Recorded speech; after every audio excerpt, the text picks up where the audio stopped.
આજે આપણે કંટોલાનું એકદમ મસ્ત એવું શાક બનાવીશું। આજની મારી રેસીપી ગમે તો એક લાઈક ને એક સબસ્ક્રાઈબ જરૂરથી કરજો।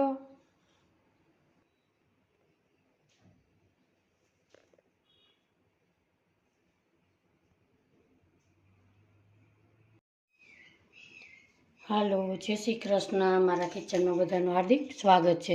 આજે આપણે કંટોલાનું શાક બનાવીશું। સૌપ્રથમ એને ચોખ્ખા પાણી આપણે અડધી કલાક પાણીમાં પલાળી અને ચોખ્ખા પાણી સરસ ધોઈ લેવાના છે, એટલે માથે માટી એવી હોય તો તે નીકળી જાય છે। અહીંયા કંટોલા એકદમ સરસ ચોખ્ખા પાણી આપણે ધોઈ લીધા છે। કંટોલા ચોમાસાની ઋતુમાં ખૂબ જ પ્રમાણમાં થાય છે। હવે આપણે એને જોઈ શકીએ કે આપણે કંટોલાના ફાયદા અનેક છે। કંટોલામાં ફાઈબર ભરપૂર માત્રામાં હોય છે, પાચન તંત્રને સુધારે છે, ડાયાબિટીસના દર્દીઓને ફાયદાકારક છે, લોહીનો પણ સુધારો કરે છે। કંટોલા કેન્સરને જોખમ ઘટાડે છે। કંટોલા ખાવાથી વજન ઉતારવામાં ખૂબ જ ફાયદાકારક હોય છે। આવી રીતે આપણે કંટોલાને લાંબી ચીરુમાં કટ કરી લઈએ। બી હોય તો એના બી આપણે કાઢી લેશું, કૂણા હોય તો કાઢવાની જરૂર પડતી નથી। આવી રીતે બધાને આપણે સુધારી લઈએ। અહીંયા આપણે બધા કંટોલા આપણે સુધારી લીધા છે। ચોમાસામાં કંટોલા ફરજિયાત તમારે અઠવાડિયામાં 2 વખત શાક કરવું જરૂરી છે। હવે આપણે આનો વઘાર કરીએ। અહીં આપણે ગેસ ઉપર એક લોયું મૂકેલું છે, એમાં આપણે 2 ચમચી તેલ ઉમેરીશું। તેલ ગરમ થાય, આપણું તેલ ગરમ થઈ ગયું છે, એમાં નાખીશું આપણે કાળા તલ। અડધી ચમચી કાળા તલ નાખશું, અડધી ચમચી જીરું નાખીશું અને થોડુંક એવી હિંગ નાખીશું। એને આપણે સોતળી લઈએ। હવે આપણે નાખીશું કંટોલા। આને આપણે એકદમ સરસ પકાવી લઈએ। આ શાક ચોક્કસથી તમે ટ્રાય કરજો, ખૂબ જ સરસ ટેસ્ટી એવું બને છે। હવે એકદમ તમે ને બ્રાઉન કલર જો થાય ત્યાં સુધી આપણે પકાવી લઈએ। હવે આપણે કંકોડામાં અડધી ચમચી હળદર ઉમેરીશું, એને આપણે મિક્સ કરી લઈએ।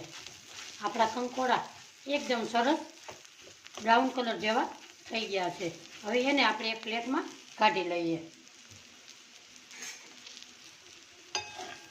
આવી રીતે એક પ્લેટમાં આપણે એને કાઢી લઈએ। આપણે બધા કંટોલા કાઢી લીધા છે, કેટલો સરસ કલર મસ્ત લાગે છે। હવે એક પેનમાં આપણે 2 થી 3 ચમચી તેલ ઉમેરીશું। તેલને ગરમ થવા દેશું। આપણું તેલ ગરમ થઈ ગયું છે। હવે આપણે નાખીશું એક ડુંગળી, એને મેં ઝીણી ઝીણી સુધારેલી છે।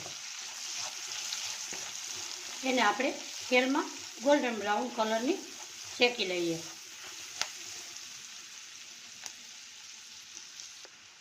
આપણી ડુંગળી સોતળાઈ ગઈ છે। હવે આપણે નાખીશું આદુ લસણની પેસ્ટ, એને પણ આપણે મિક્સ કરી લઈએ। હવે આપણે આમાં મસાલા કરી લઈએ। થોડીક અડધી ચમચી હળદર નાખીશું, 1 ચમચી લાલ મરચું પાવડર નાખીશું, 1 ચમચી ધાણા જીરું પાવડર નાખીશું, એને આપણે મિક્સ કરી લઈએ।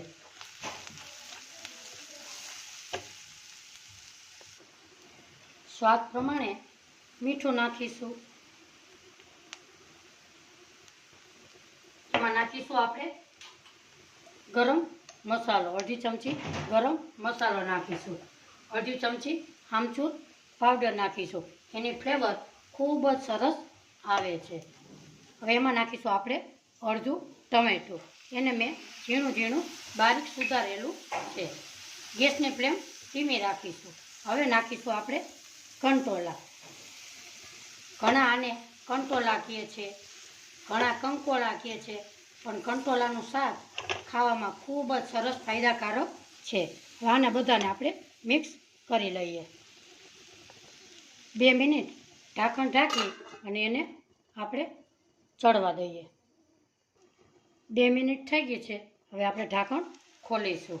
વાહ, આપણું શાક એકદમ સરસ કંટોલાનું બન્યું છે. એમાં માથે નાખીશું આપણે ધાણા ભાજી. આજની કંટોલાના શાકની રેસીપી તમને ગમે તો લાઈક શેર અને સબસ્ક્રાઈબ કરવાનું ભૂલશો નહીં. હવે આપણે સર્વ કરી લઈએ. આજની મારી રેસીપી કંટોલાના શાકની તમને ગમે તો જરૂરથી કોમેન્ટ બોક્સમાં જણાવજો આજની મારા શાકની રેસીપી તમને કેવી લાગી. તમે કંટોલાનું શાક કઈ રીતે બનાવો છો એ મને કોમેન્ટ બોક્સમાં જરૂરથી જણાવજો. ફરી મળીશું એક નવી રેસીપી સાથે. ત્યાં સુધી બધાને મારા જય શ્રી કૃષ્ણ.